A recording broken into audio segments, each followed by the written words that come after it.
BFM Business, les décodeurs de l'écho, Fabrice Lundi. Et en matière de plans sociaux, l'État doit-il se mouiller? Quel est le rôle de la puissance publique? Question qu'on se pose ce soir dans les décodeurs de l'écho sur BFM Business, à la télé, à la radio. Remarque de Hervé Leroy qui nous dit: l'innovation comme la croissance, ça ne se décrète pas, on peut juste créer des conditions pour qu'elle puisse se faire. Ça ne semble pas le cas actuellement. Nicolas Dufour, vous êtes le directeur général de BPI France, la banque publique d'investissement, créée donc depuis cet été, depuis le mois de juillet. Est-ce que depuis cet été, depuis la rentrée, l'annonce de tous ces plans sociaux, est-ce que vous avez la pression venue du haut, venue du pouvoir, venue de l'Élysée par exemple? Non, il n'y a pas de pression qui vienne de l'Élysée, il y a une pression ambiante qui est tout à fait naturelle. Pour une banque de développement, une banque d'investissement comme la nôtre, on doit regarder tous les dossiers. C'est pas qu'on soit simplement une banque sans a priori, c'est que ça fait partie de notre mission. Et dans un certain nombre de cas, on peut sauver les entreprises. Dans d'autres, c'est trop tard.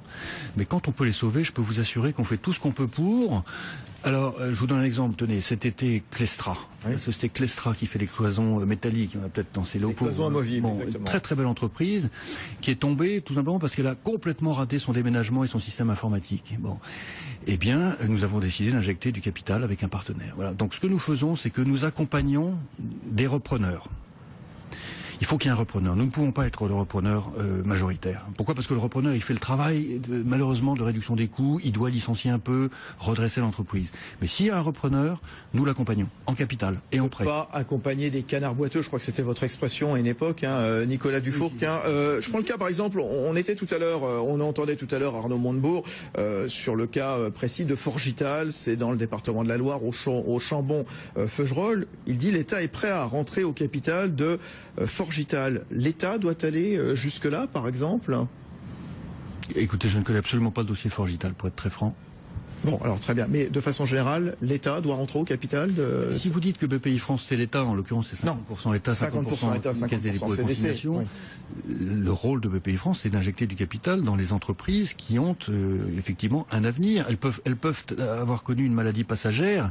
C'est pas pour ça qu'on va les laisser tomber. Trop d'entreprises françaises sont tombées parce que précisément, on a considéré que la maladie était définitive. C'est pas forcément le cas. En revanche, il y a des situations inextricables, dans lesquelles BPI France, qui a quand même le devoir de rendre aux Français les 20 milliards d'euros qui nous ont été confiés, ne peut pas intervenir. Alors justement, le rôle de la classe politique aussi, d'un responsable politique digne de ce nom, est-ce que c'est pas dire à un moment, stop, on ne peut pas aller plus loin justement, plutôt que s'enferrer, plutôt que d'aller justement tenter d'aller au secours des...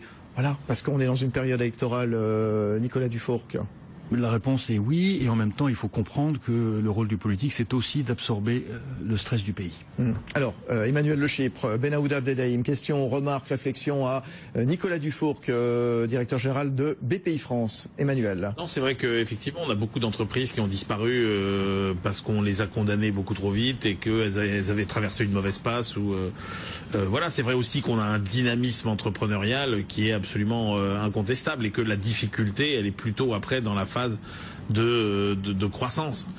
Et donc, effectivement, quand vous avez un État qui, globalement, se demande ce qu'il peut faire alors qu'il est impécunieux et qui n'a absolument pas d'argent, voilà, il faut agir effectivement sur l'écosystème.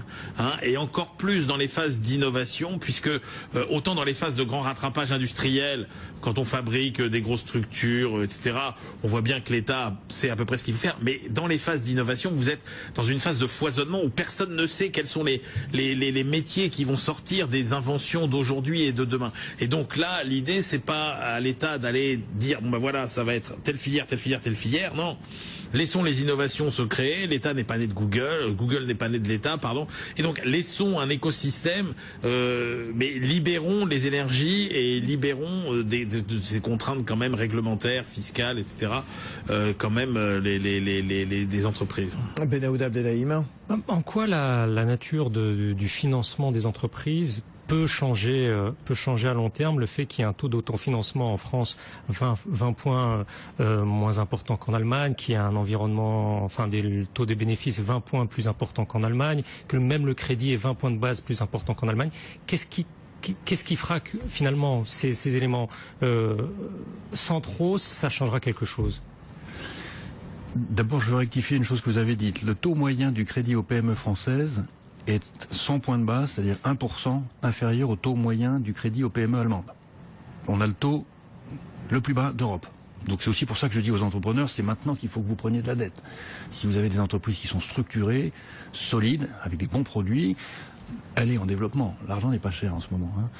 Alors c'est vrai que la capacité d'autofinancement, donc de génération de cash par les entreprises françaises, est plus faible que celle des Allemands, parce que la profitabilité moyenne des entreprises françaises est plus faible. C'est la raison pour laquelle le gouvernement a décidé de faire le CICE, qui baisse quand même comptablement et ensuite en cash les charges de 6 points.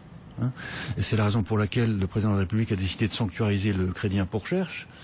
Je répète qu'il coûte 6 milliards d'euros à la France, parce qu'il réduit les charges des entreprises. Tout ça va dans la même direction, qui est remonter les taux de marge des sociétés françaises. Gabriel Gauthier du MEDEF, encore un mot. Ajouter un mot, je ne sais pas si vous savez que les 13 plus grandes entreprises françaises, pour lesquelles la France représente 5% de leur chiffre d'affaires, de leur marché, emploient en moyenne 50% de leurs effectifs de R&D, grâce au CIR. Donc elles ont 50% de leur effectif de R&D en France, alors que la France n'est que 5%. On a fait une étude avec la NRT. Et la deuxième chose, c'est que effectivement les grandes entreprises, donc je représente les grandes entreprises, grâce à ce CIR, travaillent, et là peut-être sous l'effet incitatif de l'État, avec les PME. C'est-à-dire qu'elles hébergent, elles partagent des activités de R&D, des équipements de recherche et développement. Nous, on accueille pas mal de PME dans nos centres de recherche. Et donc, peut-être, il y a une influence incitative de l'État à cette collaboration. Donc, encore une fois, là, l'État peut avoir un rôle quand même de réduction des risques. Et il a un rôle indéniable, grâce au crédit d'impôt recherche, sur le fait de maintenir et de développer l'emploi de recherche et développement, même en cas de difficulté d'adaptation des entreprises. Je peux vous dire que nous, on va créer des emplois de R&D. La force de frappe de BPI France, est-ce qu'elle est suffisante? Elle est 3-4 mois après le lancement, Nicolas Dufourcq. Elle est tout à fait suffisante. De combien actuellement? Elle est tout à fait suffisante. Juste 2 chiffres. Donc il y a la partie bancaire où on fait du crédit, et puis il y a la partie fonds propres.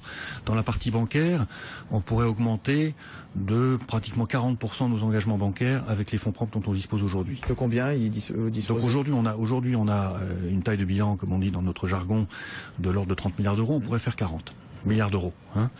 Et l'autre partie? Pardon. Et du côté des fonds propres, eh bien, c'est encore plus simple. C'est-à-dire que cette année, en 2013, nous aurions pu, si la demande en effet avait été là, injecter 1 milliard d'euros de plus que ce que nous allons faire, c'est-à-dire 1 milliard. On aurait pu faire 2 au lieu d'1.